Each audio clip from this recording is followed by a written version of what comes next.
6. Prophet of Empiricism, Sir Francis Bacon. The status and reputation of Sir Francis Bacon, 1561 to 1626, is one of the great puzzles in the history of social thought. On the one hand, Bacon was universally hailed as the greatest man of his age. Over a century later, in the great Manifesto of the French Enlightenment, the Encyclopedia, Bacon was hailed extravagantly as the greatest, the most universal, and the most eloquent of philosophers. Yet what had he actually accomplished to warrant all of the accolades? This prolific statesman and writer, with great fanfare and self-advertisement, in a series of books from the 1600s to the 1620s, set forth a series of injunctions about the proper method of scientific inquiry into the world, including social as well as natural sciences. Essentially, Bacon wrote numerous exhortations to everyone else to engage in detailed factual investigation into all life, all the world, all human history.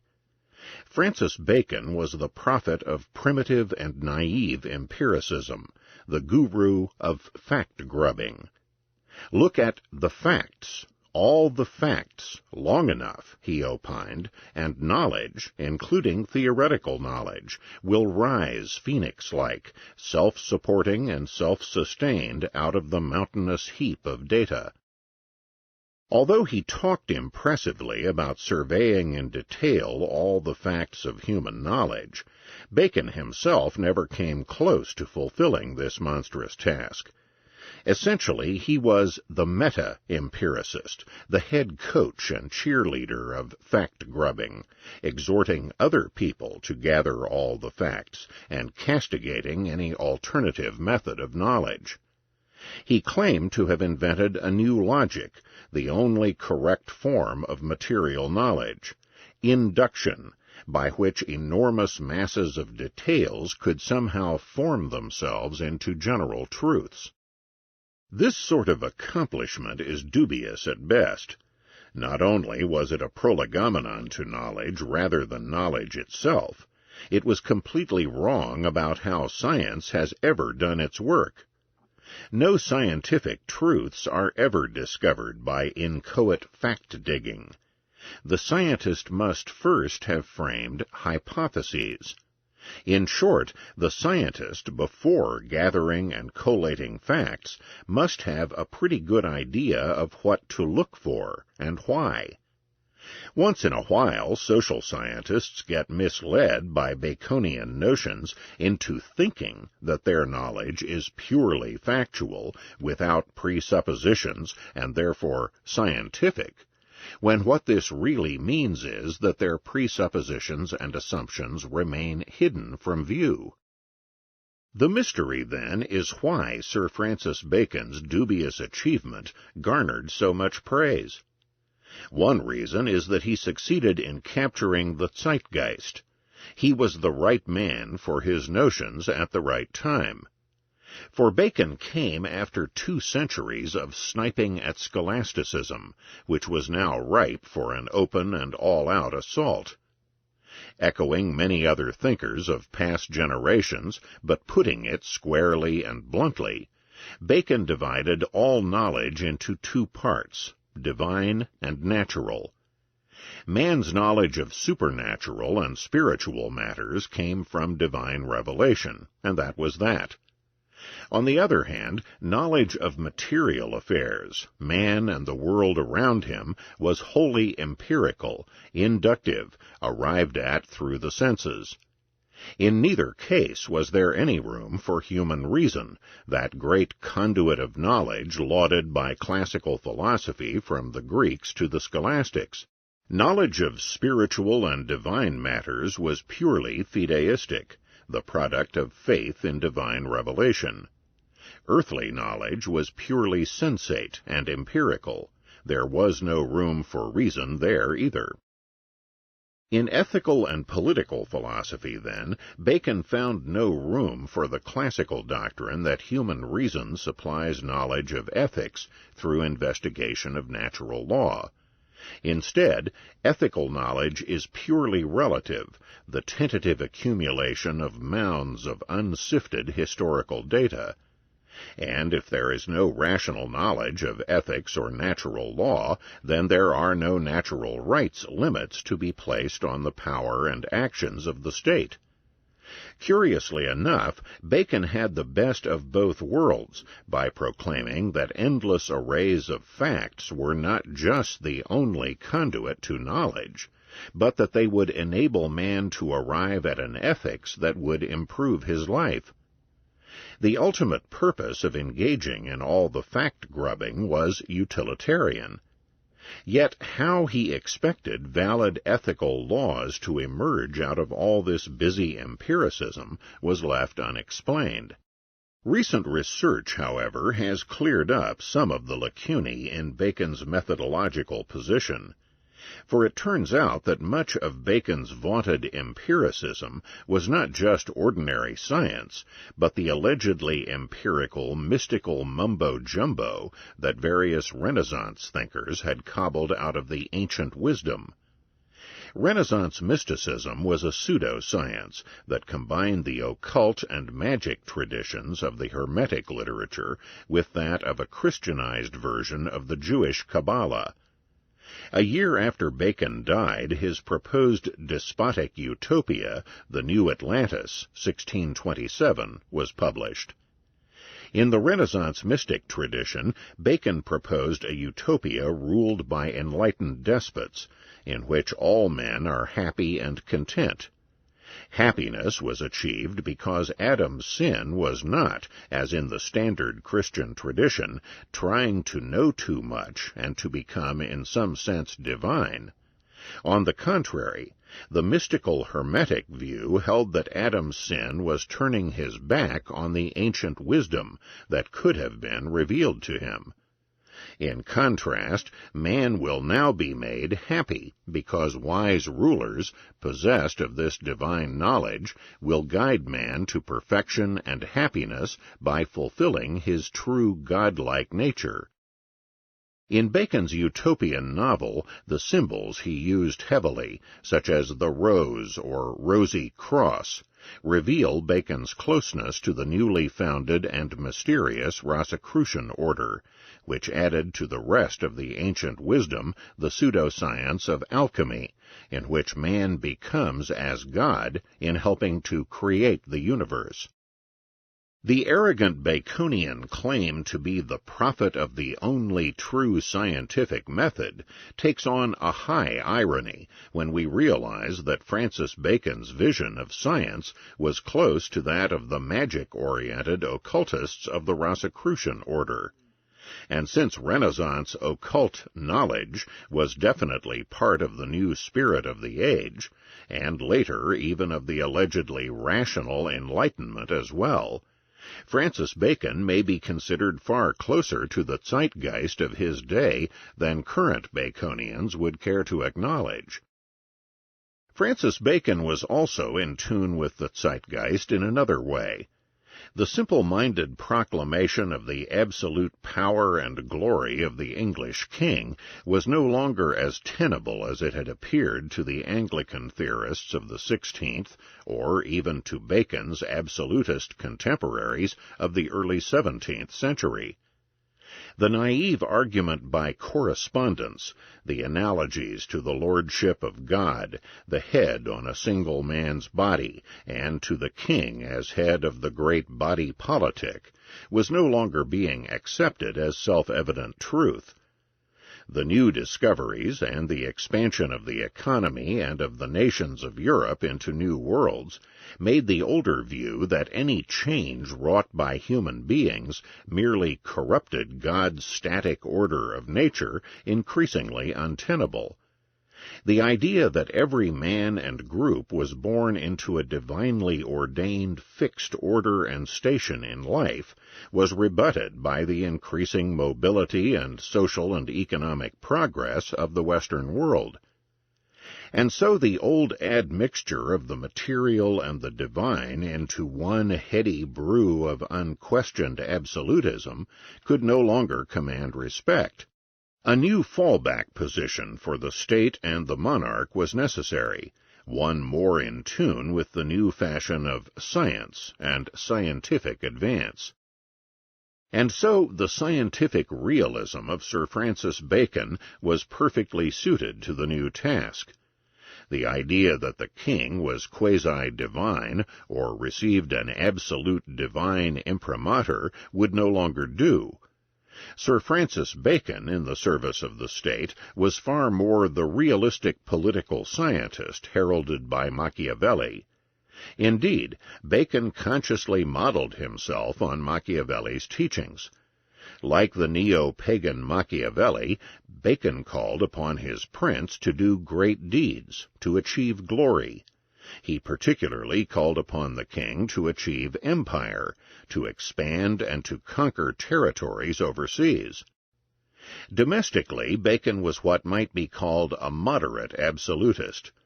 The king's prerogative was still dominant, but this should be within the ancient historical constitution and should follow the law, and there should be at least discussions and debates in the courts and in Parliament about royal decrees. Bacon went beyond most other apologists of empire by declaring it a high moral duty of the king to expand as well as preserve the bonds of empire. The duty to conquer went even beyond Machiavelli, who worried about undue speed in achieving conquest. To stand ready to serve the high duty of expanding empire, the British nation had to be trained in the study of arms, and particularly in naval prowess, and had to display the virtue of fortitude, to be stout and warlike. This brings us to the last and not the least of the reasons for Bacon's enormous influence beyond the merits of his achievements. For Sir Francis Bacon, Baron Verulam, Viscount St. Albans, was one of the leading politicians and members of the power elite in Great Britain. He was, first, the youngest son of Sir Nicholas Bacon, 1509 to 1579, a close friend and brother-in-law of Sir William Cecil, Lord Burghley, a leading aide to Queen Elizabeth. As a result, Nicholas Bacon became Privy Councillor, Lord Chancellor, and the Lord Keeper of the Great Seal. Francis Bacon was, therefore, born with a silver spoon. As a young attorney, Bacon became a member of Parliament, and in 1591 a confidential adviser to the Earl of Essex, favourite of the Queen. As Essex began to lose favour with the Queen, the ever-alert Bacon sensed the shift in the wind and turned against his old patron, taking the lead in the condemnation that led to Essex's execution. To explain this sordid affair, Bacon was assigned by the Queen to write what became the official public denunciation of Essex. Later, to quiet a festering canker of criticism, Bacon was moved to write an apology for his own treacherous role in the Essex affair. Despite Bacon's apologia, the Queen, for obvious reasons, continued not to trust him very much, and political preferment eluded the highly placed courtier. Under the new King James I, however, Bacon came into his own, his career propelled by his cousin Thomas Cecil, the second Lord Burghley. In 1608, Bacon became the king's solicitor, and then Attorney General.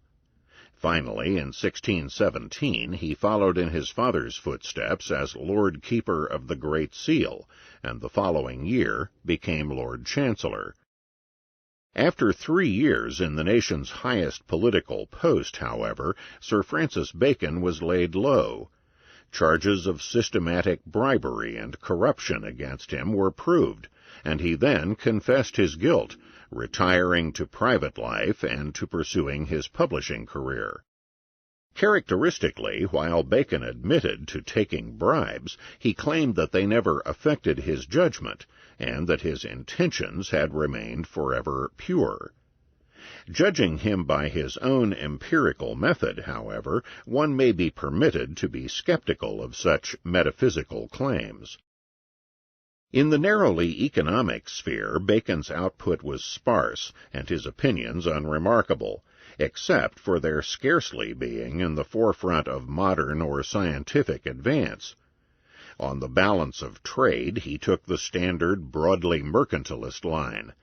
Thus, in his Advice to Sir George Villiers, written in 1616, but only first published in 1661, Bacon hailed the export trade of merchandise which the English drive in foreign parts.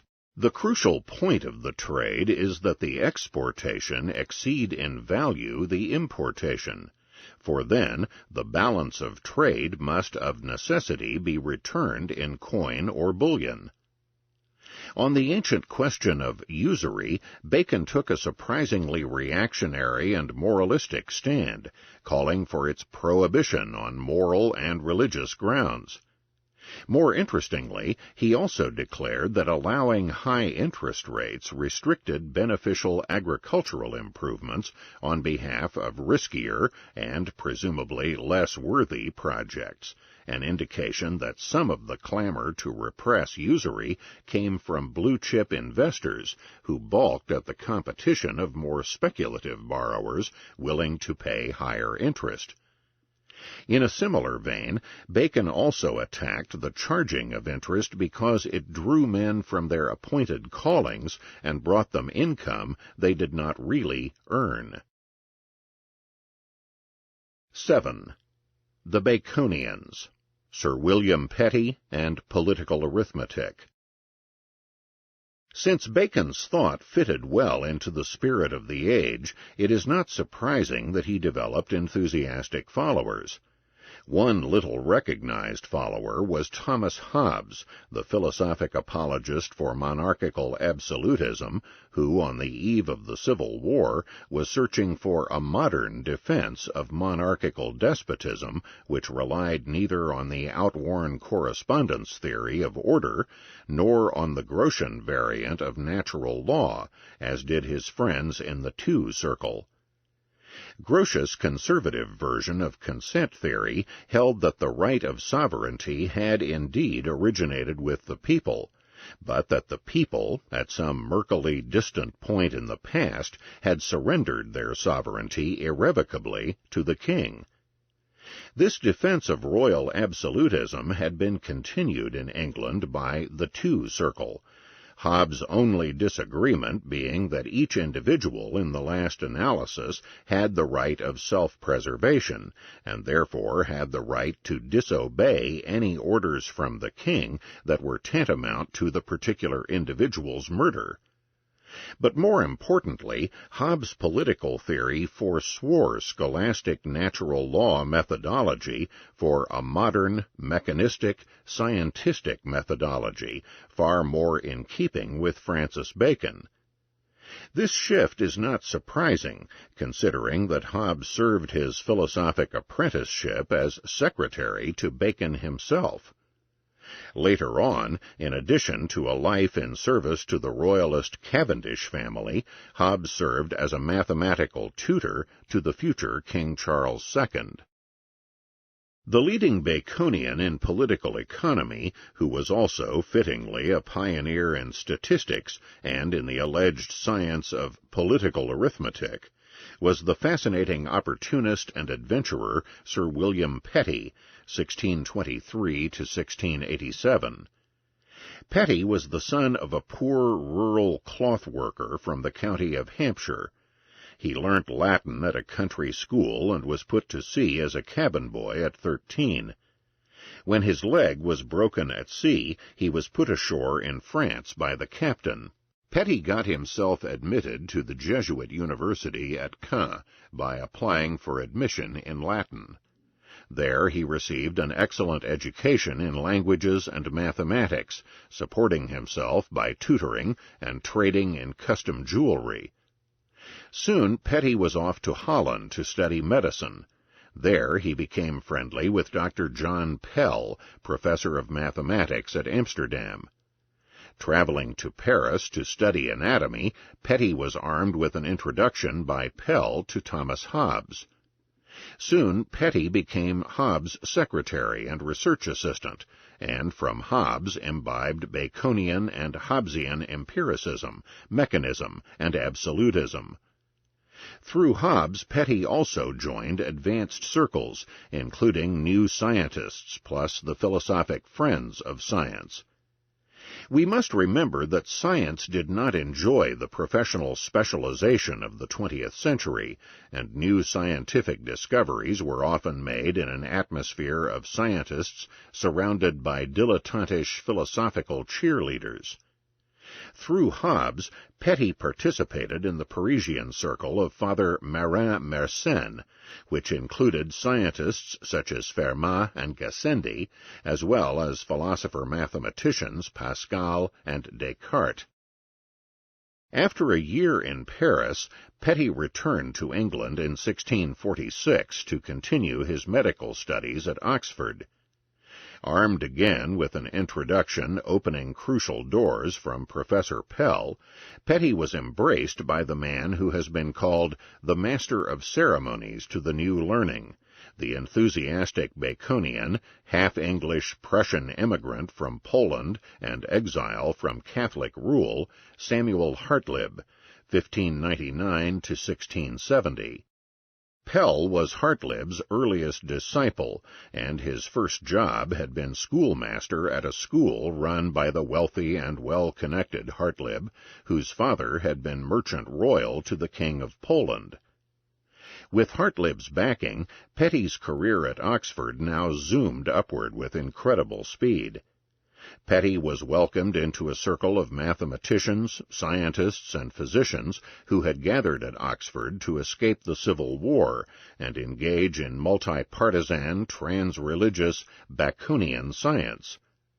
This group, which called itself the Invisible College, not only received Petty warmly, but they even met periodically at his lodgings, which, being at an apothecary's house, was convenient to scientific and alchemical experimentation in drugs.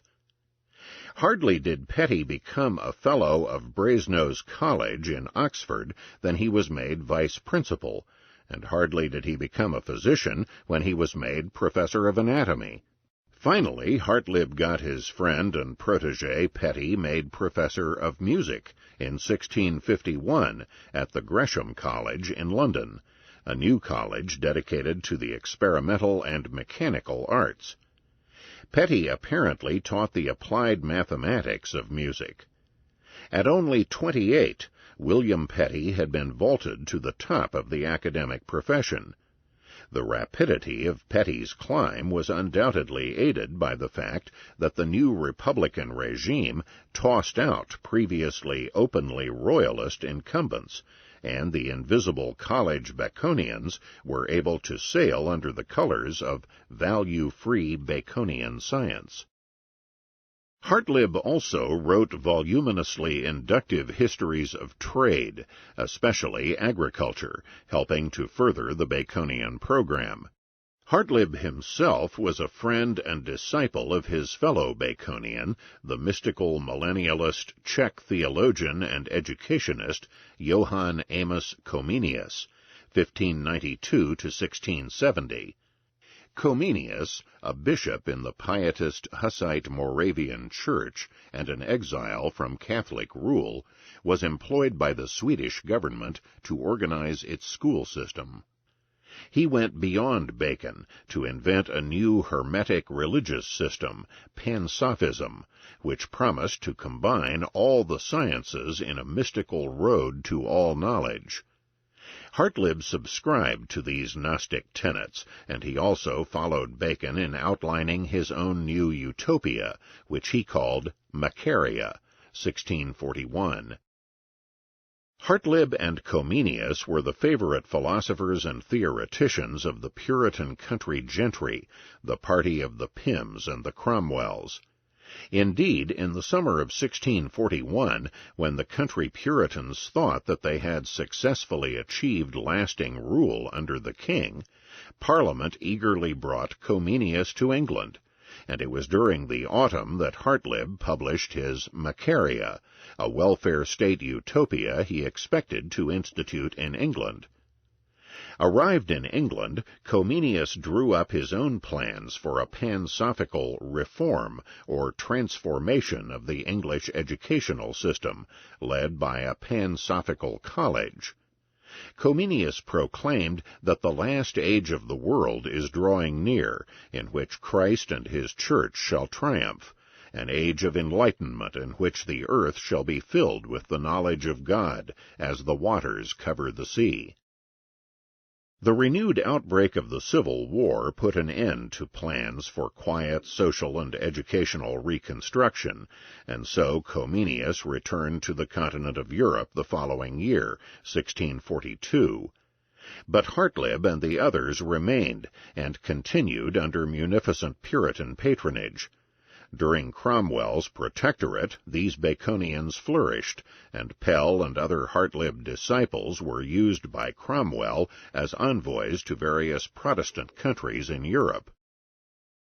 One of Hartlib's favorite continuing projects was to try to found new colleges and institutions to promote the new science. One prospective donee was the wealthy, aristocratic, and much younger friend, the distinguished physicist Robert Boyle, 1627 to 1691. At one point, Hartlib tried to get Boyle to finance William Petty in compiling a history of all trades. At another point, Petty, in his first published work at the age of 25, urged Hartlib to finance a new college to advance real learning, which would be a gymnasium medicum, or a college of tradesmen. This college, wrote Petty, would provide the best and most effectual opportunities and means for writing a history of trades in perfection and exactness. Neither of these particular projects was to pan out. No sooner had William Petty reached the apex of academia in 1651, however, and before giving his first lecture, than he left the university world for good. He was out to make a fortune, and he saw his opportunity in the midst of Cromwell's devastating conquest and decimation of Ireland. A fellow Oxford Invisible, Jonathan Goddard, had gone off to become physician-in-chief of Cromwell's army in Ireland, and had returned 2 years later to the prestigious post of Warden of Merton College, taking a 2-year leave from Oxford. Petty went to Ireland as Goddard's replacement. When Petty got to Ireland, he found a golden opportunity to make his fortune. Cromwell had despoiled Irish lands, and decided to pay his soldiers and the financial supporters of his military campaign by handing out conquered and confiscated Irish land. But to parcel out the land, it first had to be surveyed, and this task was being conducted by a surveyor general, a friend of Petty and Hartlib, Dr. Benjamin Worsley, a fellow physician who had published influential pamphlets that led to the Navigation Act of 1652, a mercantilist measure for the subsidizing and privileging of English shipping. Petty, however, did not let friendship stand in his way.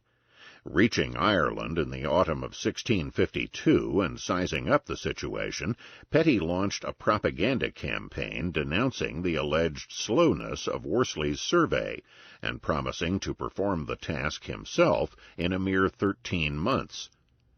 Getting the job in February 1653, despite the ferocious opposition of Worsley, Petty indeed completed the task on time. With the huge sum of cash earned from this job, Petty set about accumulating ownership of the confiscated Irish lands.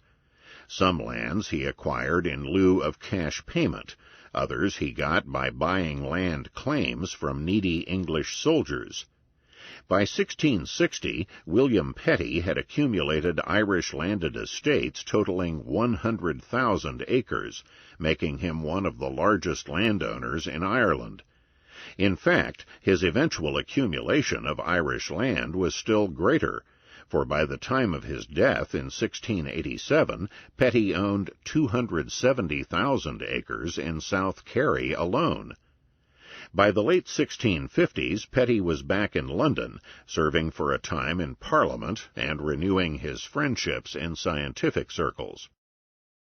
Back in England, Petty joined a Baconian Hartlibian circle headed by another German émigré, Theodor Hack, the organizing secretary of Comenius' English disciples.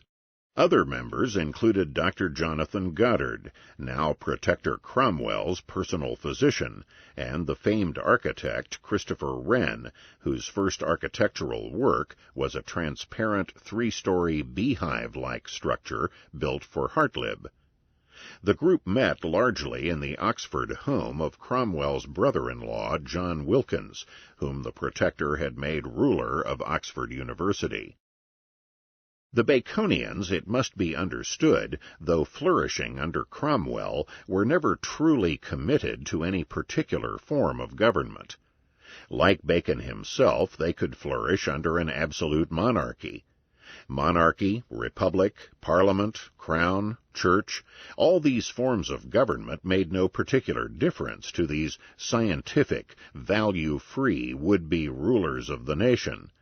So long as the regime was sufficiently statist and at least nominally Protestant, the polity could afford ample scope for the dreams of power and science held by these Baconian philosophers and men of affairs.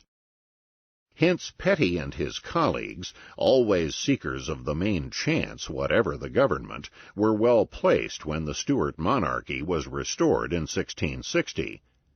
Petty himself was well received at the court of Charles II, who granted him a knighthood, and in 1662 Petty's and his colleagues' Baconian dreams culminated when Petty became a founding member of the newly chartered Royal Society of London for the Improving of Natural Knowledge.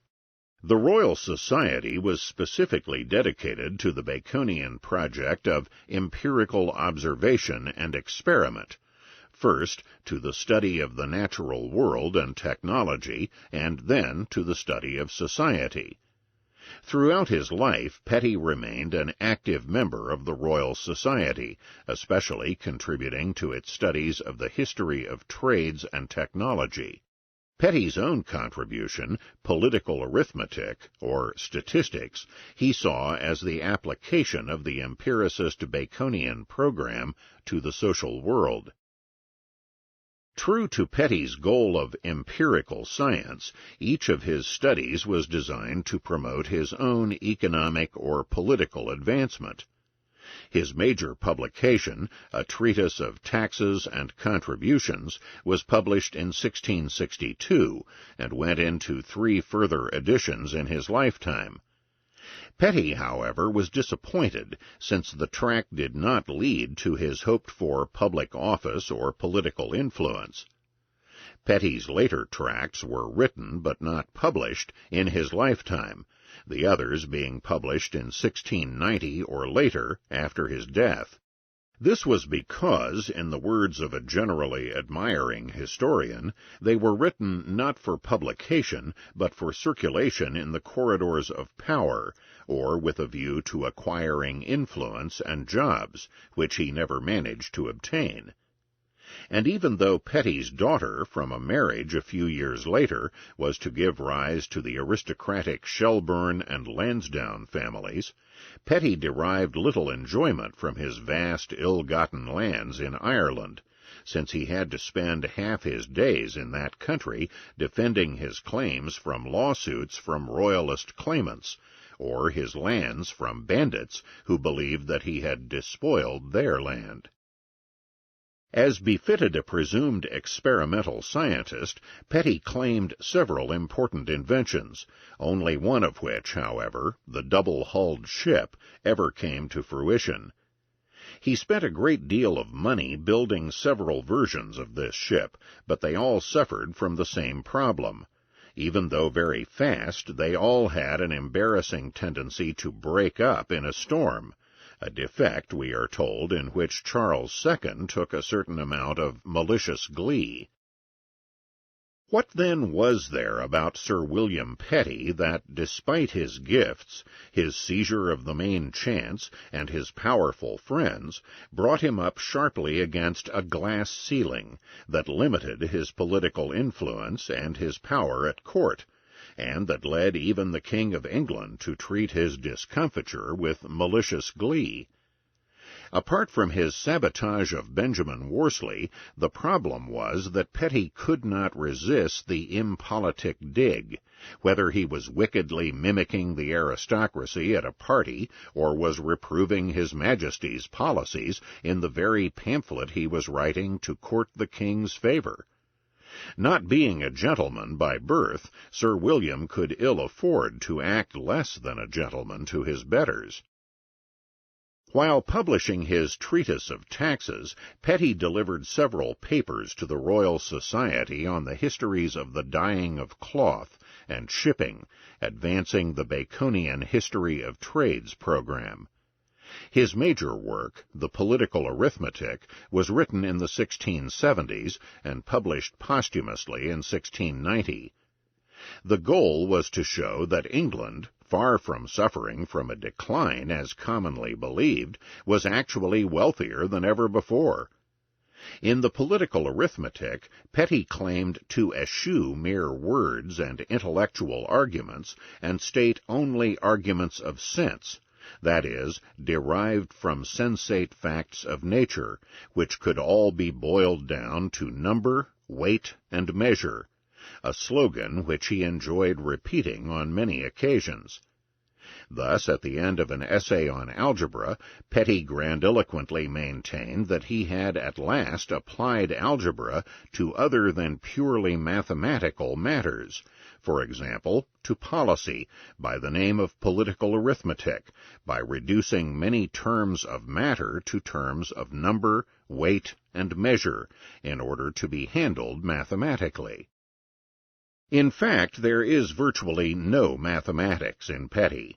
What there is are statistics, loosely gathered and arbitrarily asserted, employing many hidden assumptions to arrive at preordained ideological conclusions. As William Letwin writes in his rewarding study of Petty, Petty's way with numbers, here as always, was utterly cavalier. The facts, whatever they were, always had a congenial way of upholding Petty's conclusions. Or rather, Petty's factual assertions did, for he was not averse to citing authorities mysterious, unknown, and even non-existent when he needed their help.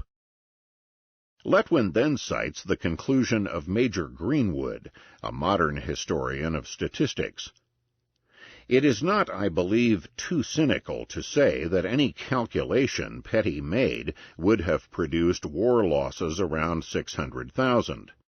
At one point, Petty actually submits the justification for his arbitrary figures and assumptions that they make no difference anyway, since the figures are not totally false, and therefore can illustrate the method of arriving at knowledge.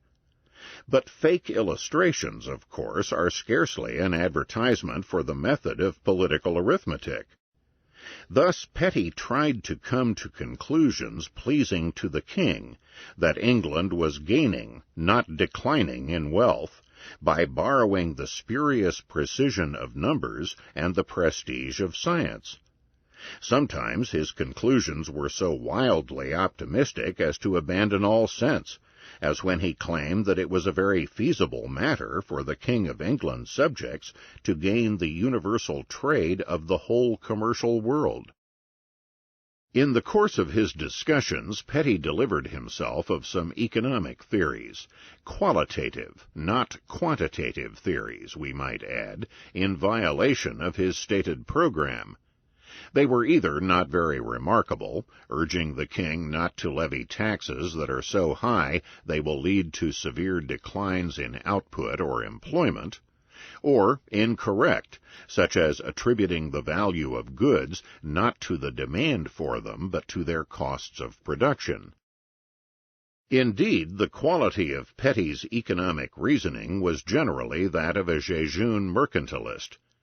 Like all early modern writers, with the exception of Botero, Petty was a naive expansionist on population.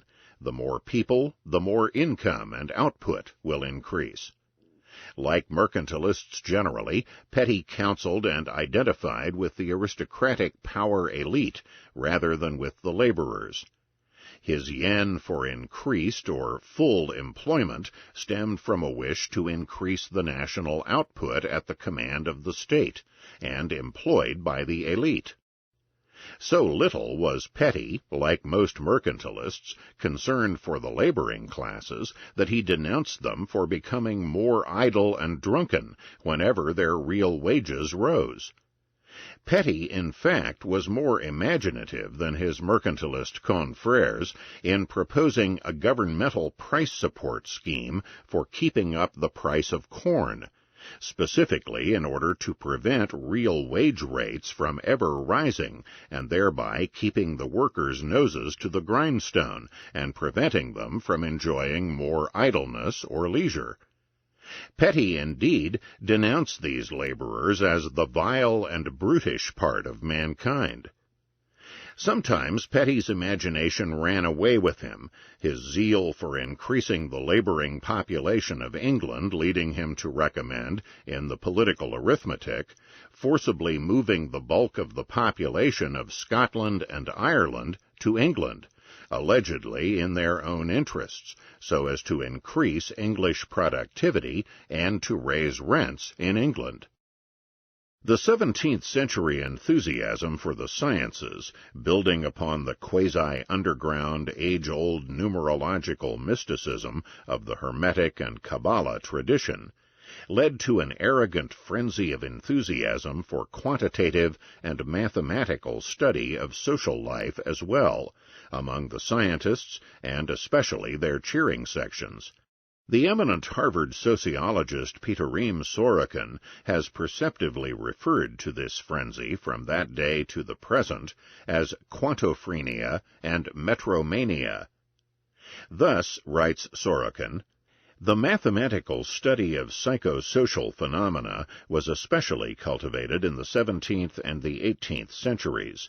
Spinoza, Descartes, Leibniz, Newton, and others began to build a universal quantitative science, pantometrica, or mathesis universi, with its branches of psychometrica, ethicometrica, and sociometrica, designed for investigating psychosocial phenomena along the lines of geometry and physical mechanics. All truths are discovered only through measurement, and without mathematics, human beings would live as animals and beasts, were the mottos of the social physicists of these centuries. William Letwin writes perceptively of this metaphrenic phenomenon among the Baconians of England during the Stuart Restoration period. The scientific revolution of this period, writes Letwin, owed much of its vigor to faith. The simple belief that many things in nature, as yet mysterious, could and should be measured precisely. Unfortunately, hand in hand with this revolutionary ideal went a devout but misplaced notion that to measure and to understand were one and the same. Restoration scientists believed that to cast a mathematical mantle over a problem was tantamount to solving it. As a result, Letwin goes on, the scientists united themselves in the Royal Society and set off on an absolute orgy of measurement. The virtuosi continued, endlessly and pointlessly, to record, catalogue, and count. The best minds of England squandered their talents in minutely recording temperature, wind, and the look of the skies hour by hour, in various corners of the land. Their efforts produced nothing more than the unusable records. This impassioned energy was turned also to the measurement of economic and social dimensions of various sorts. The search for number, weight, and measure was conducted in the happy belief that good numbers would inevitably make for good policy. Unfortunately, this quantophrenia and metrophrenia seems to have taken over the modern economics profession. Fortunately for the development of economic thought, however, the quantophrenic enthusiasm in the social sciences dribbled away after the effusion of some Baconian writers in the 1690s. It would be nice to think that this decline was speeded up by the brilliant and devastating satires directed against the Baconians in the 1720s by the great Tory libertarian Anglo-Irish satirist Jonathan Swift, 1667 to 1745. In his classic Gulliver's Travels, Swift effectively lampooned the crazed scientists of Laputa and elsewhere who were putting into effect what would now be called the Baconian research program. Finally, in 1729, Swift followed up this satire with his famous Modest Proposal, what Letwin justly calls the last word on political arithmetic as an instrument of social policy. For Swift went after Petty, taking as his text Petty's claim that the more people the better, and, in particular, Petty's serious proposal in his Treatise of Taxes to cure Ireland's alleged cause of poverty, underpopulation, by urging government subsidies for births among unmarried Irish women. The subsidies were to be financed by a tax on all Irish, especially on Irish men. The subsidies were only to be allowed if the woman kept records registering each father's time of cohabitation and signed agreements by the father on the disposal of the children. Swift's Modest Proposal satirized every aspect of Petty's style, from the solemnly avowed absurd policy proposals to the fake precision of the numerological style. Thus the Modest Proposal doggedly stated, "The number of souls in this kingdom being usually reckoned 1.5 million, of these I calculate there may be about 200,000 couples whose wives are breeders, from which number I subtract 30,000 couples who are able to maintain their own children. This being granted, there will remain 170,000 breeders." After making due deductions for miscarriage or for children who die each year, Swift is left with 120,000 children of poor parents annually born. After demonstrating that there is no way by which these poor children can be reared or employed, Swift concludes with his famous Modest Proposal, not liable to the least objection. Being assured by a knowledgeable American in London that a young, healthy, well-nursed child of 1 year old is a most delicious, nourishing, and wholesome food, whether stewed, roasted, baked, or boiled, Swift then goes on to demonstrate, in the best value-free, numerological, empiricist, Pettyite manner, the economic advantages of selling 100,000 children per annum to be eaten. Most of the special pleading economic writers of the day ended their tracts professing no personal gain and their devotion to the public weal. And so Swift ends his Modest Proposal accordingly. I profess in the sincerity of my heart that I have not the least personal interest in endeavoring to promote this necessary work, having no other motive than the public good of my country, by advancing our trade, providing for infants, relieving the poor, and giving some pleasure to the rich. I have no children by which I can propose to get a single penny, the youngest being 9 years old, and my wife past childbearing.